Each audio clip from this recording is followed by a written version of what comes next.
Please put your hands together for the Dmitri Matheny Group.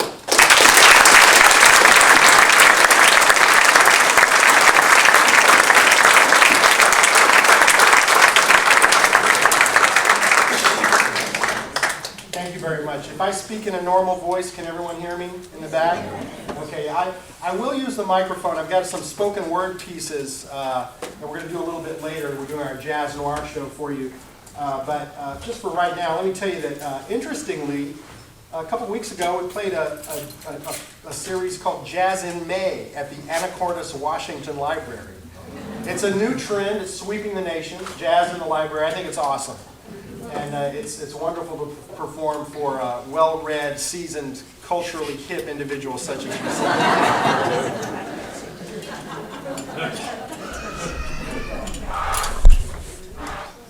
We're going to be doing a mix of material today, a combination of some familiar jazz standards, some songs from the Great American Songbook, what we call American popular song that you'll know, some lesser-known chestnuts from the past that I've dug up that I just love, and a few original compositions. And then lately I've had this obsession with all things noir, so you're going to get to hear a little bit of my hard-boiled detective crime scenes piece. Anyway, we're going to start out now with a jazz standard. This is called, it's from the Deep South. It's called It Might Could Happen to Y'all.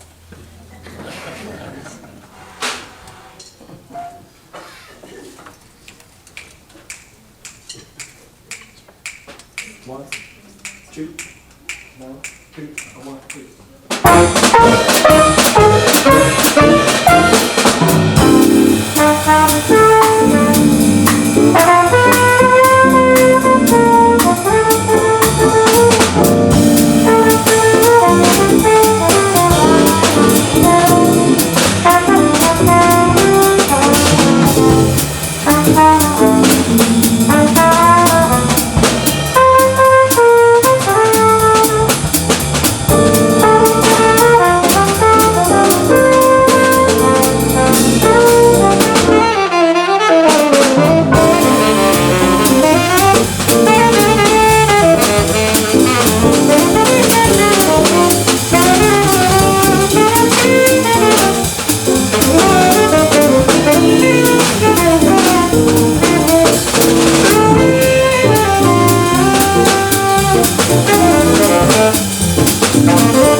Matthew Clark on the keyboard.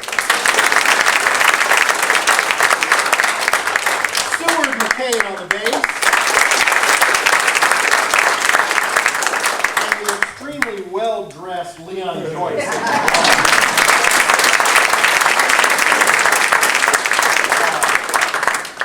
So that was It Could Happen to You. We're going to finish, or next we're going to play for you. We're going to finish. I hope you enjoyed the show. The next composition we're going to play for you is a piece, I believe it's by Harold Arlen, who wrote all the music to The Wizard of Oz. You know, all those great songs like If I Only Had a Brain. Oh man, so much great music there. And he was actually one of the very first, he and Hoagie Carmichael wrote a lot of the music for some of the early film noirs. And this one is absolutely one of my favorites. It goes all the way back to the late 20s, early 30s, and it's called Stormy Weather.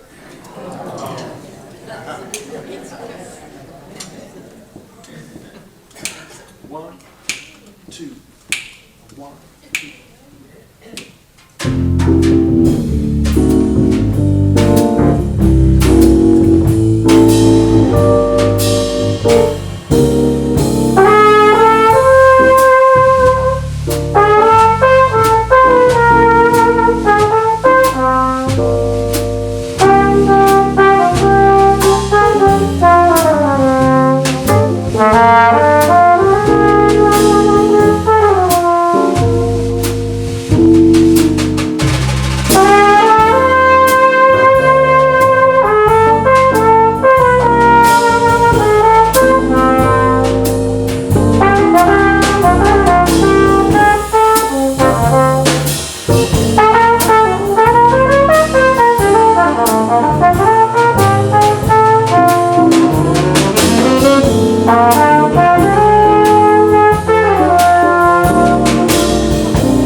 Popularized by the Count Basie Orchestra, and this features our percussionist Leon Joyce Jr. 1, 2, 1, 2.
obsessed with the stories and incidental music from television crime dramas, noir movies, especially these TV crime dramas of like the 1960s and the 70s.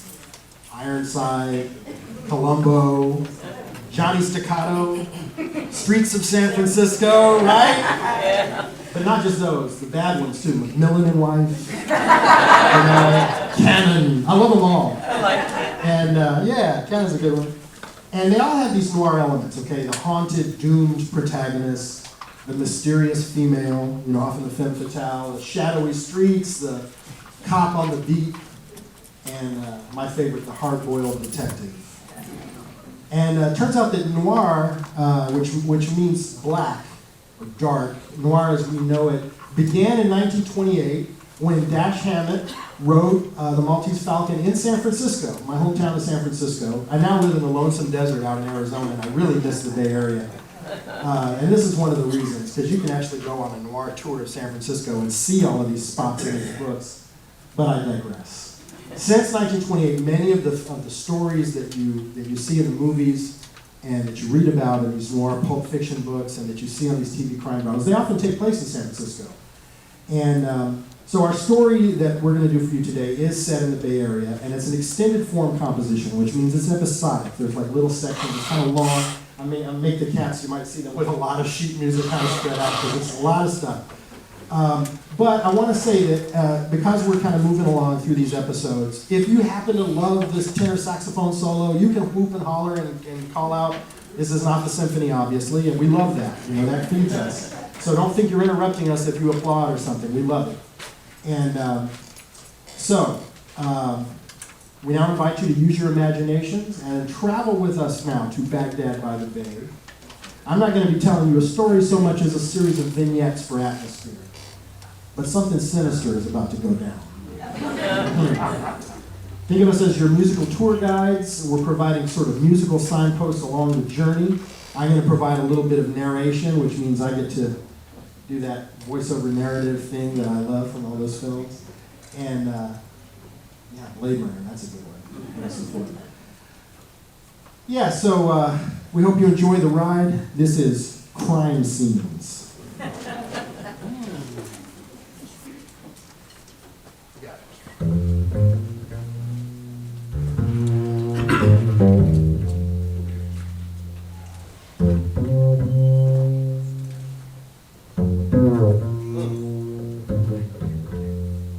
This is my city. A faraway city on a lost peninsula at the edge of the world.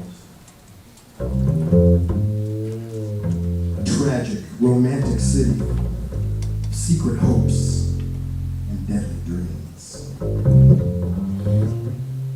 It's a city so heartbreakingly beautiful that anyone who doesn't love it is either too sane or too sober.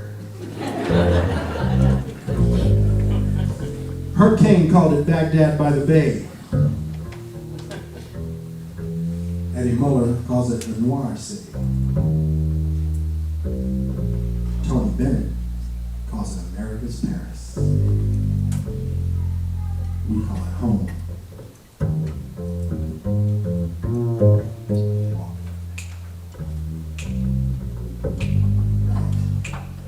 Now it's springtime in San Francisco, and a chill is in the air.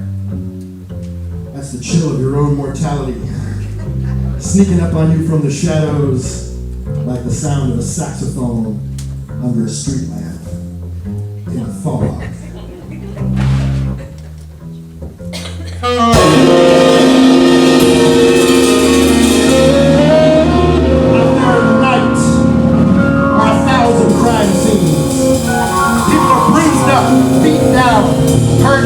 Hungry and desperate.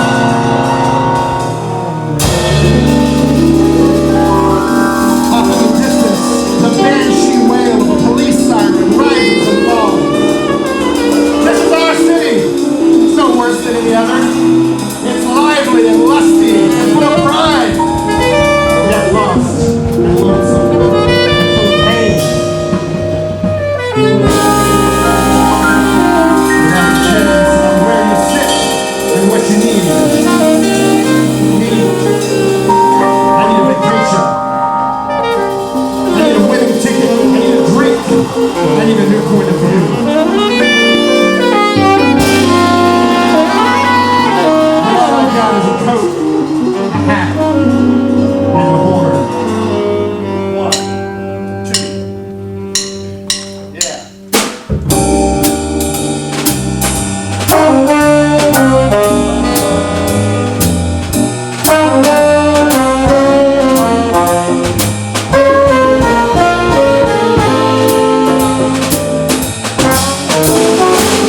where Jimmy Cobb carves cool brews in a hot wax.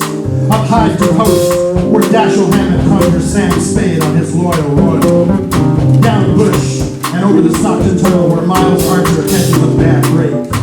To Mason and Geary, where Paul Stein picks up his final fare. And across to Bryant, where Mike Stone busts burglars and bagmen, forgers, grifters, call girls, and dirty cops. All night long, cars scramble up and down these mean streets of San Francisco, barreling up and down the boulevard from Tony Top Hill to Skid Row. Somebody runs, somebody gets chased, somebody commits a crime, somebody gets caught.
empty storefronts. This is the place where artists gather to shout into the darkness and con men convene to launch their wicked schemes. Whether you're on the make or on the take, this is the place. The intersection of desire, beauty, treachery, and mystery. Down every street, a secret, and around every corner, a crime scene.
All of you in your trench coats and fedoras. Yeah, with a refreshing beverage. Yeah. So I for many years I had the privilege of studying with this wonderful jazz master named Art Farmer. He was a great flugelhorn player. He was a really smart, very generous guy. Really generous with his time and with his talent. He shared a lot with me, not only about music but about life. And he used to say these really great little things. He would just little pithy sayings that have stuck with me over the years. And one of the things he used to say is, when I asked him about who to hire for a band, because he, like me, he traveled a lot and he worked with the rhythm section du jour, wherever he would go. And I would say, well, how do you choose who to hire? And he said, well, Dmitri, as he called me, said, if you're the smartest cat in the room, you're in the wrong room.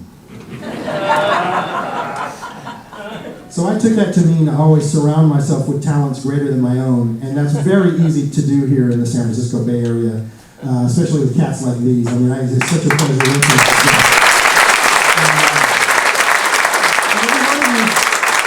Every one of these guys is not only a consummate sideman, but also a band leader and a recording artist in their own right, and they have their own projects.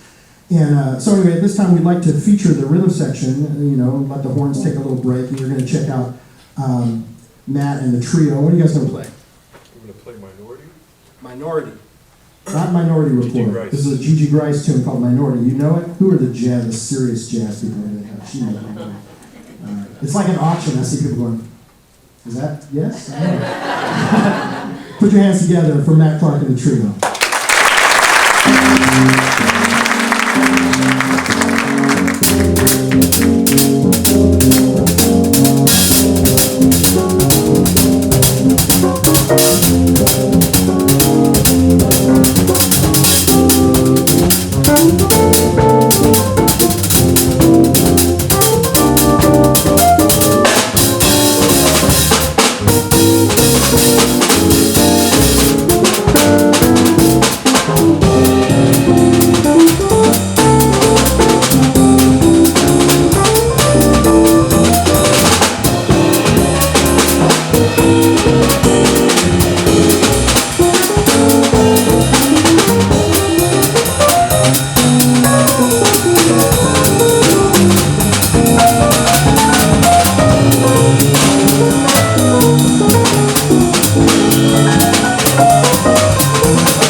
Yeah, it's a beautiful bossa nova. It's by an Italian composer named Bruno Martino, and it's called Estate, which means summer.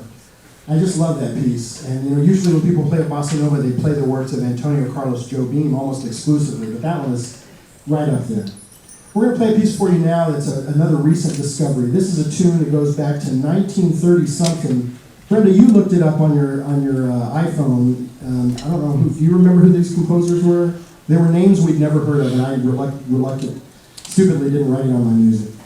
The piece is called My Kind of Love, and it's an old standard that was really popular in the 20s and 30s, and then I think you jump forward about 20 or 30 years, and Nat Cole did a nice recording of it, and then almost no one has recorded it since. Art Farmer, my teacher, recorded it with Jim Hall in 1964, and they do it as a ballad. We're going to play it as more of a swinging, boppy kind of thing. Anyway, we hope you enjoy it. It's called My Kind of Love.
As Paul mentioned at the top of the program, we have a new album coming out, and it's coming out August 9th, and it's called Sagebrush Rebellion, and if you'd like to come to our CD release party, on August 9th, we're playing at the Sound Room in Oakland, and we're having a big launch of it. We're doing CD release events all over the country, New York, LA, Chicago, everywhere, but the very first one is in Oakland, and August 9th is the day that the CD comes out, and All About Jazz is going to feature it that day as it's downloaded the day. It's a big, big celebration. We hope you can join us.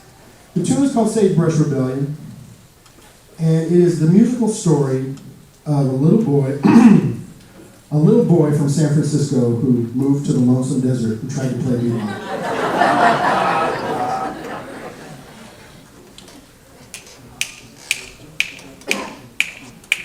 1, 2, 1, 2, 1, 2.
Thank you.